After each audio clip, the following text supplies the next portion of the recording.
Hello, everyone. I'm Rose, and let me share my story with you. My mother in law, Sherry, used to be a different person, not the vain and shallow woman she is now. This change occurred later in her life, or at least that's what my husband, Dylan, believes. Growing up, Dylan and Sherry didn't have a lavish lifestyle. They led a modest life together. After Dylan's father passed away when he was just 4 years old, Sherry took on the role of the breadwinner, and they lived a simple life until Dylan secured a great job after college. Dylan is a remarkable and kind man, not just because he's my husband. He earned a full scholarship to medical school and became a doctor. Despite his success, Dylan remained humble. However, Sherry's life took a turn for the luxurious. Now let me clarify, I don't have a job for reasons I'll discuss later, but that doesn't mean I am poor or dependent on others. Unfortunately, Sherry got the wrong impression of me when we first met. Whether it was my clothes or mannerisms, something repelled her. On our first encounter, she said, "Dylan, is this the girl you've been raving about? She's so plain and average. Why would you choose someone like her? Does she even have a job?" My name is Rose, and no, I don't have a job. However, Sherry assumed that meant I was planning to trap her son and drain his money. She labeled me as a gold digger and a parasite, making baseless assumptions about my character. Dylan defended me, but the argument escalated, and we decided to leave. During our journey home, Dylan apologized for his mother's behavior, acknowledging that she had crossed a line. He reassured me, saying his mom no longer knows how to act like the same person. Although her words hurt, Dylan asked me not to mind them. Yet I couldn't shake the feeling that being comfortable around Sherry might be a challenge. After all, she's the only parent Dylan has left. I decided to step back. We don't have much extended family, and completely cutting her off isn't feasible. I won't push you to be friends with her, but can you at least be civil around her? I can act respectfully towards your mom, Dylan, but I doubt she'll reciprocate. Don't worry, Rose. I'll keep her in check. If she crosses the line, we can consider reducing contact. I love my mom, but I love you too. I won't let her harass you for no reason. I was skeptical about my relationship with Sherry. Dylan assured me he'd stand up for me, but I still felt uneasy. Dylan and I got married 3 years after we started dating. We had a court wedding due to financial constraints. Dylan was sending Sherry a lot of money every month for emergencies, even after we married. He continued this practice, straining our finances. I didn't stop him. I believed he had the right to help his mom. However, Sherry became a problem. She regularly spoke ill of me and gossiped with her friends, spreading rumors about me being a gold digger. I ignored it initially, but it started affecting my reputation. Despite Dylan's efforts, Sherry never treated me kindly. She believed I wasn't good enough for her son. Surprisingly, one day Dylan told me that his mom wanted to invite me to a small party she was hosting. I was skeptical since she disliked me.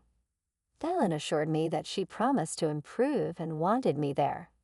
It seemed odd considering her recent financial struggles, but Dylan believed she managed somehow. I agreed to go despite my concerns about her behavior. Dylan hoped his mom was making an effort, so I decided to keep an open mind.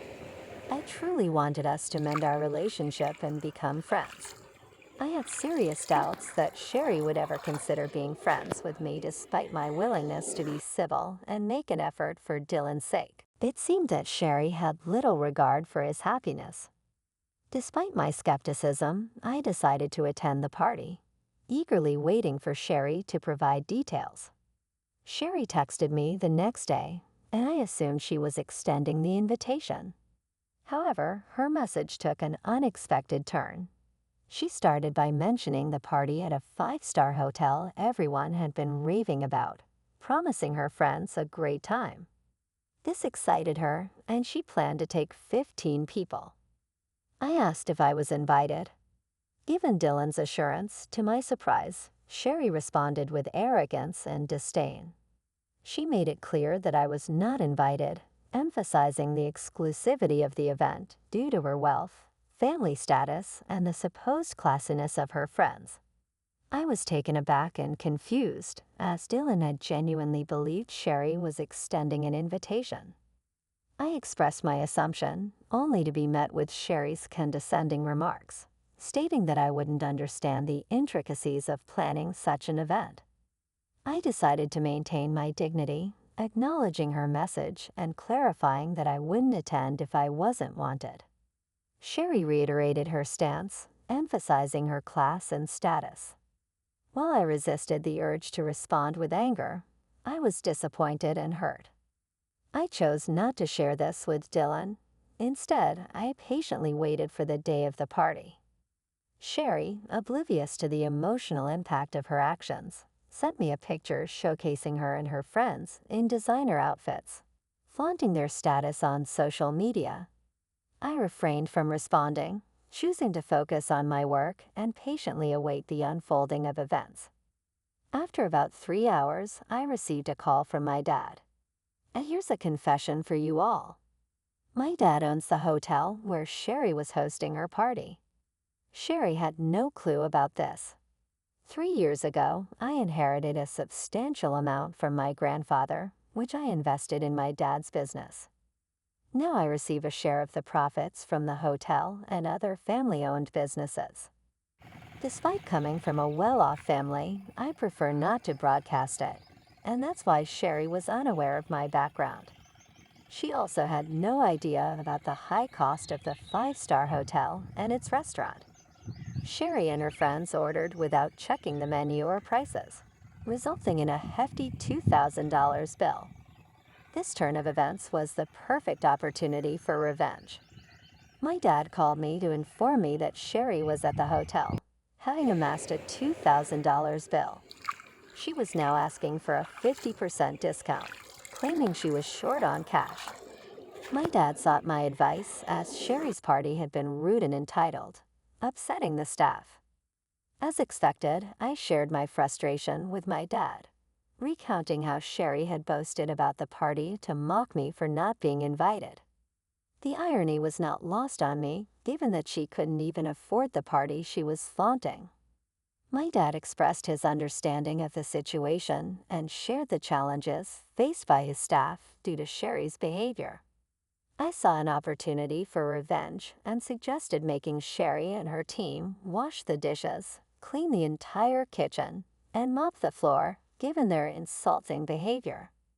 I wanted to extend this revenge to include Sherry's team, who had also mistreated our staff. If Sherry tried anything foolish, my dad could call the cops on her. My dad laughed at the suggestion, giving it a big thumbs up. He even offered to share pictures of the event. It seemed like the perfect chance to turn the tables and teach Sherry a lesson about humility and respect. When it happened, I would have relished seeing Sherry face the consequences of her actions. My dad promised to follow my suggestion and hung up. An hour or so later, he sent me pictures of Sherry and her friends washing dishes and wiping the floor at our restaurant. Dad also shared that when Sherry saw him as the restaurant owner, she looked relieved. She began telling him that she knew the owner and that they would get out of the situation. To her surprise, Dad instructed her to clean his restaurant. She was dumbstruck for a while, and when she started to protest, Dad reminded her that since she didn't consider me family, he didn't consider her family either. It was a hilarious turn of events, and though I wished I was there, I did get some good pictures. After a while, Dylan came home looking visibly upset. I could tell he had heard from Sherry about what happened, and I knew she must have given him a twisted account of the events. He approached me, questioning what he heard about my dad making his mom clean the restaurant dishes. I explained to Dylan that it was the usual norm for us in such situations.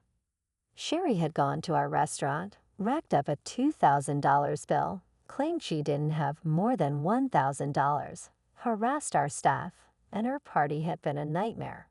I believed this punishment was fitting. Dylan seemed surprised and questioned who Sherry had taken with her and what they ordered. I informed him that she took 15 people and they ordered a lot, especially the fancy items. He expressed disbelief as Sherry had told him she was taking only 4 people and had invited me, but I declined. I clarified that things didn't happen that way, and I showed him the text messages from Sherry. Dalen requested the bills and asked me to show him the texts, wanting to understand the situation better. I showed Dylan all the texts and my dad sent him the bills. I also presented some pictures to illustrate the scale of Sherry's party. Dylan grew extremely mad when he saw everything. He called Sherry, asking her what was wrong and why she hadn't told him the full story. Sherry claimed she only mentioned being short of cash and claimed that I must have given Dylan a different story to sabotage her. Dylan confronted her, pointing out that she declined my invitation and insulted me by saying I wasn't classy enough for her. Sherry tried to brush it off as a harmless joke, but Dylan wasn't buying it. He questioned her spending thousands of dollars taken from him on friends while insulting his wife. He called her out for her actions, stating that spending $2,000 on food and drink wasn't a small matter. Sherry was left trying to justify her actions, while Dylan expressed his disbelief at her behavior. I made a mistake by giving you money whenever you shared stories about needing it, Mom. Well, guess what? I'm not giving you any money again. But Dylan, you've been so supportive for so long. You can't just stop now. It was a one-time mistake. Dylan, why are you overreacting? No, Mom, I am not overreacting. This is not a one-time mistake. If you can't even consider my wife as family, I don't want anything to do with you. I always thought you would change your mind, but you never did. I'm not paying you to insult my wife and call her classless while she sacrifices a lot to support you. This ends now. Dylan didn't listen to Sherry anymore. He hung up on her and blocked her number. He also apologized profusely to me for being mad at me without knowing the full story. I forgave him because, well, he did stand up for me. We had a serious discussion about Sherry and jointly decided that she will no longer be in our lives, for now. Yes, Dylan is now a wealthy man, but he knows to stay humble. He found Sherry's behavior completely unacceptable, especially because it was directed towards me. I agreed that it was very unfair to me, and I was all set to remove her from our life for good. In the next few days, Sherry reached peak madness. She realized that her own actions may have damaged her relationship with her son for good, sending her into a horrible panic. She showed up at our house and demanded to speak with Dylan. Slowly, her demands turned into begging after she was turned away from the door every time. Yes, Sherry worked and earned some money. However, it wasn't enough for the high-end lifestyle she had gotten used to all these years. Dylan had stopped giving her money entirely.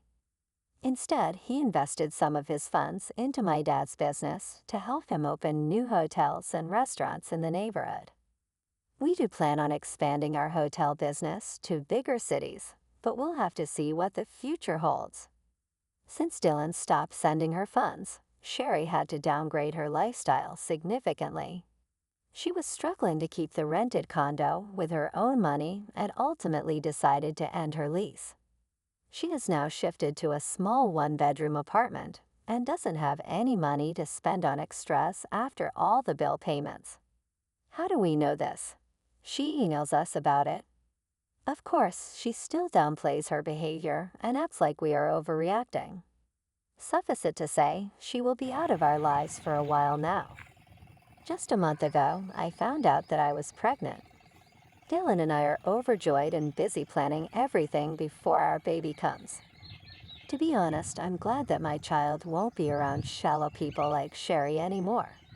But if the time comes, I will make sure my dear mother-in-law doesn't get to fill my child's head with nonsense. For now, please wish us luck so that we can be good parents to a healthy child.